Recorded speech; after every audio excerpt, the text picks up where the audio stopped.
अच्छा बच्चों ये वाला क्वेश्चन देखना, ये क्वेश्चन काफी बच्चों से नहीं होता है, ठीक है। इसका ना एक मेथड है समझना, उससे काफी जल्दी हो जाएगा। समझो कैसे। बहुत से बच्चे क्या करते हैं कि स्क्वायरिंग ऐसे ही कर लेते हैं, ठीक है, जिससे वो फंस जाते हैं। क्यों? जैसे आप इसमें जैसे दोनों साइड स्क्वायरिंग करोगे तो ए स्क्वायर से तो रूट हट जाएगा, प्लस बी स्क्वायर। जब प्लस 2a भी करोगे तो ये चीज रूट में रहेगी, फिर दिक्कत होगी। इसका सही मेथड क्या है? सही मेथड ये है कि आप इस x को इधर ले आओ, केवल रूट वाली चीज को एक साइड छोड़ दो, ठीक है।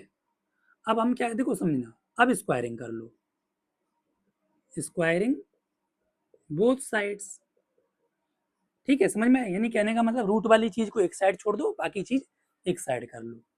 तो जब स्क्वायरिंग करोगे ना,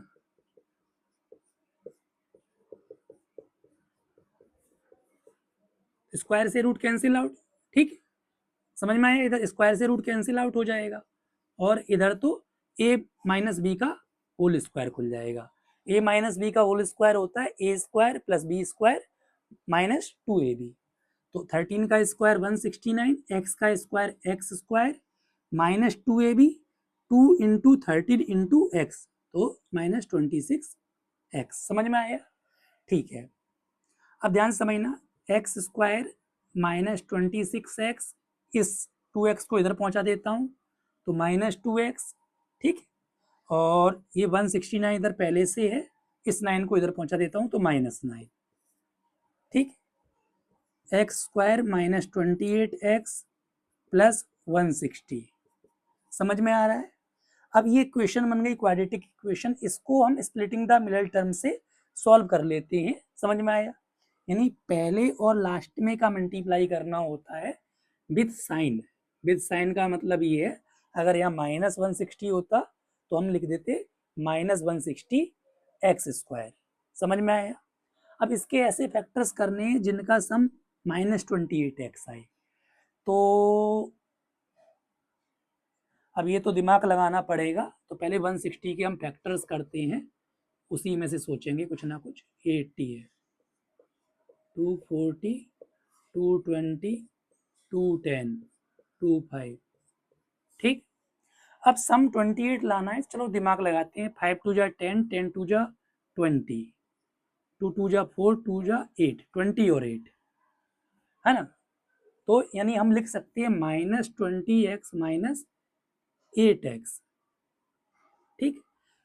इनका सम माइनस 28x आएगा और वापस मल्टीप्लाई करोगे 160x स्क्वायर आएगा। समझ में आया? ठीक है। तो माइनस 28x की जगह लिख देंगे माइनस 20x माइनस 8x, ठीक है। इस जीरो को इधर इक्वल टू जीरो में कर ले रहा हूँ, इन दोनों में से x कॉमन ले सकता हूँ, ठीक। अब जो चीज इस ब्रैकेट में आती है वही इस ब्रैकेट में आती है, आपको बताया गया था। तो यहाँ से माइनस 8 कॉमन ले लूँ, तभी तो पॉजिटिव का x आएगा। समझ में आया? तो ये x माइनस 20, ठीक।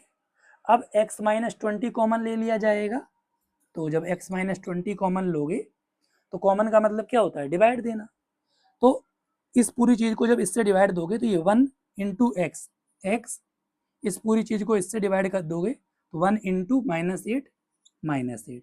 सिंपल बोलूँ, इन दोनों ब्रैकेट में चीजें सेम आनी चाहिए, तो इस वाली चीज को एक ब्रैकेट में लिख देना, बची हुई चीज को एक ब्रैकेट में लिख देना। समझ में आया? कॉन्सेप्ट मैंने आपको समझा दिया।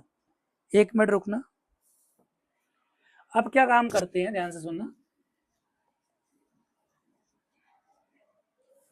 अब एक बार इसको जीरो के इक्वल रख लूं, एक बार इसको जीरो के इक्वल रख लूं। क्यों रखूं? क्योंकि दोनों का मल्टीप्लाई जीरो है, तो या तो ये भी जीरो हो सकता है या ये भी जीरो हो सकता है, इसलिए दोनों को ही हम जीरो के इक्वल रख रहे हैं।